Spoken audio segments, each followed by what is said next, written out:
ప్రస్తుతానికి ఇబ్బంది ఏం లేదు కదండి.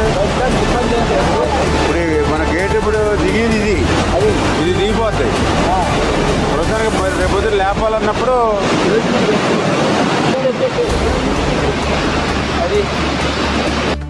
దాన్ని ఇప్పుడు దీని మీద ఉండేసి ఒక పడవ అయితే కిందకి కొట్టుకుని పోయిందని చెప్తున్నారు. ఆ గ్యాప్లోంచి మిగిలింది కూడా ఏంటనేది కూడా మనం ఎంక్వైరీ చేసుకుని దాన్ని కూడా పడవలను తీయడానికి కూడా ఏజెన్సీని కూడా ప్రమోట్ చేసుకుని ఇప్పుడు ఆల్రెడీ 11,40,000 క్యూసెక్ల వరకు కూడా ఇప్పుడు వాటర్ ఫ్లో ఉంది. కాబట్టి రేపటికి కొంచెం తగ్గుముఖం పడుతుంది, ఎల్లుండికి ఇంకా తగ్గుముఖం పడుతుంది అనేది మాకు ఉన్నటువంటి ఫోర్కాస్ట్ గారు అంచనా ఉంది.